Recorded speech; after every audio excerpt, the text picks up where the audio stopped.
Bonjour, dans la vidéo précédente, nous avons vu la translation d'adresse NAT de type statique.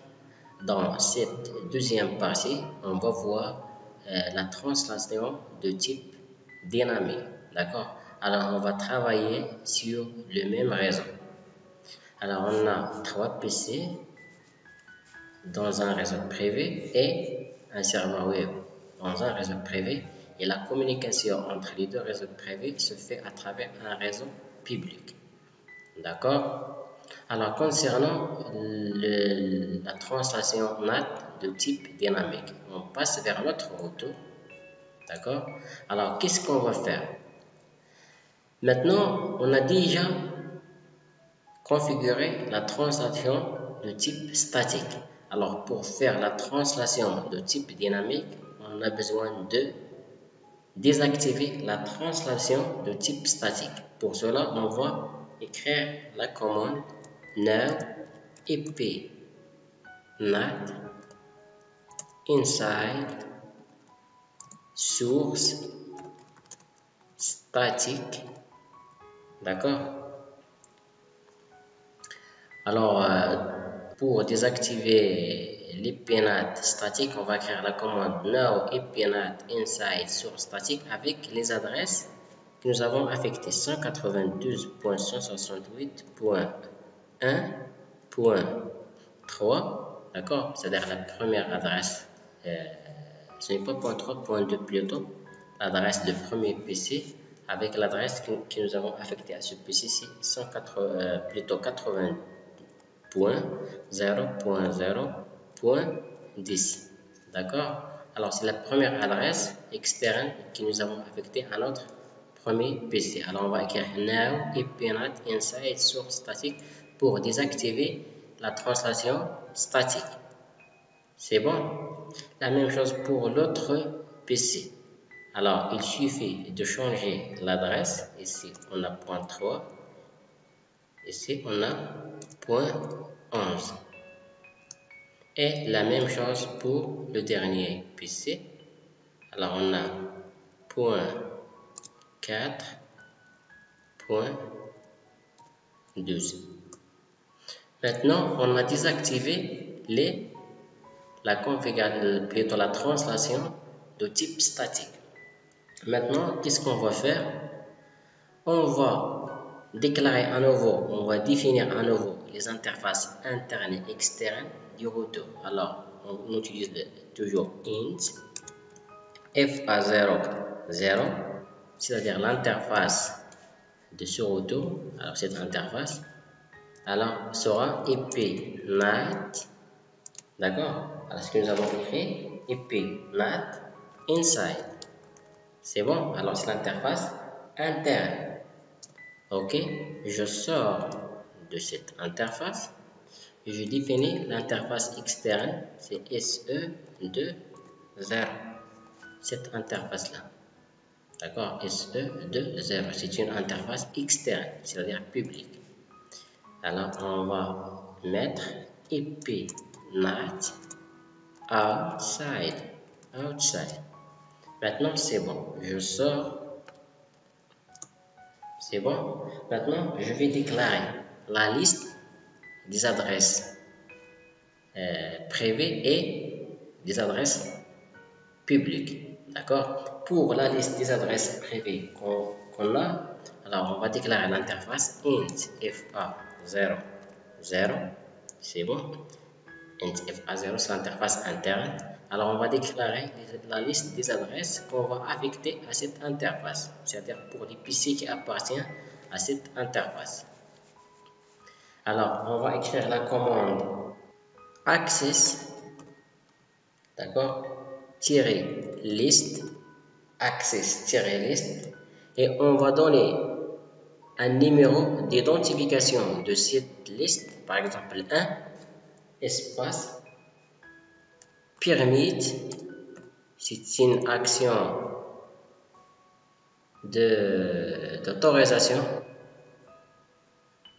D'accord? Alors, permit, l'adresse sera 192.168.1.0. D'accord? Alors, l'adresse de notre réseau, cette adresse. D'accord? Alors, access list de numéro 1, identification. Alors, elle permet, qu'est-ce qu'il permet? Elle permet de toutes les adresses qui appartiennent à ce réseau pour la translation. D'accord? Elle permet la translation de toutes les adresses qui appartiennent à ce réseau.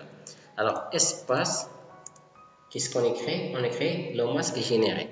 Alors, 0.0.0.255. C'est-à-dire le masque du sous-réseau qui appartient à notre réseau. C'est bon. Maintenant, on a affecté une liste. On a donné une liste des adresses privées. Il faut donner une liste des adresses publiques. On fait la commande ep nat pool. C'est bon. On donne une nomination à cette liste. Par exemple, public 1. D'accord? Ou soit juste P1. D'accord? Public 1 ou P1. Les adresses qu'on va donner à cette liste, par exemple, on commence par 80.0.0. On prend par exemple, on commence dans ce cas par 15. Dans le cas statique, on a commencé par 11, on commence dans ce cas par 15. D'accord? Jusqu'à 80.0.0.20, par exemple. D'accord? Espace, et on donne le masque. Alors, net masque, d'accord, de cette adresse sera 255.0.0.0. C'est bon. Alors, on a déclaré une liste des adresses publiques qui commence de 80.0.0.15 et se termine à 80.0.0.20. Et à côté, on déclare le masque. C'est bon. Maintenant, qu'est-ce qu'on fait? On va affecter la liste des adresses privées et publiques vers la liste des adresses privées. D'accord? Comment? Alors, on utilise la commande ep-nat inside, c'est bon. Source, c'est bon. Liste 1, c'est-à-dire la liste des adresses privées, espace, pool, P1, c'est-à-dire la liste des adresses publiques. C'est bon. Maintenant, on a terminé la translation dynamique.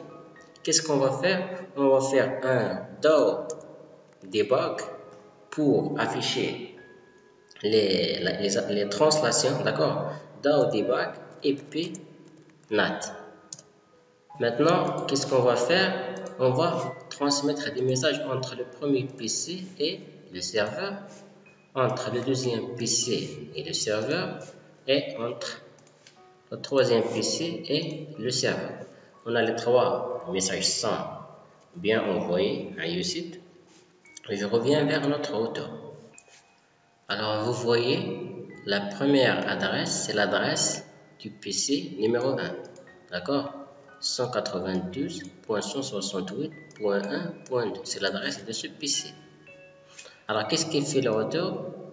Il a fait la translation de cette adresse à une adresse publique. Alors, nous avons affecté une liste qui commence de 80.0015 jusqu'à 80.0020. Alors, la première adresse publique a été affectée à notre premier PC. Et cette adresse, elle se communique avec l'adresse de serveur. C'est bon? Alors ça, partie émission. Partie réception, c'est-à-dire la transmission du récepteur vers notre ordinateur. Alors voilà l'adresse de notre serveur. Alors 92.168.2.2. Alors cette adresse, elle se communique avec l'adresse IP publique 80.0015. D'accord? Et le retour, qu'est-ce qu'il fait? Elle cherche quelle adresse, à quel PC, à quelle route appartient. Elle trouve que cette adresse, c'est l'adresse du premier PC.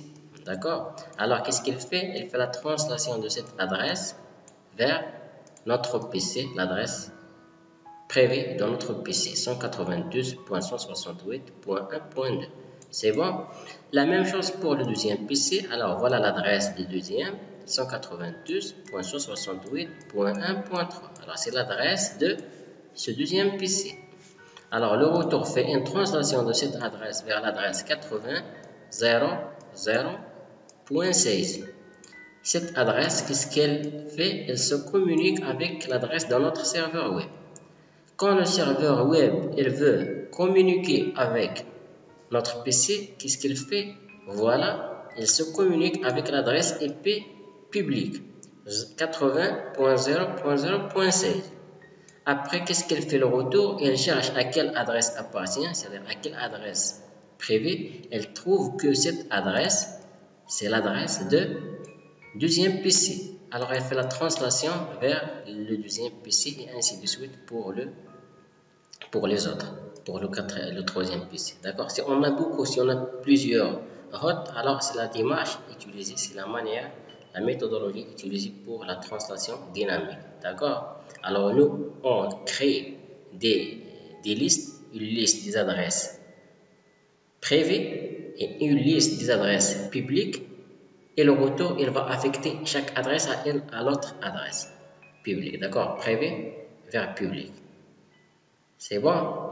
Alors, on s'arrête pour cette partie. Alors, dans la vidéo suivante, on va voir la configuration PAT.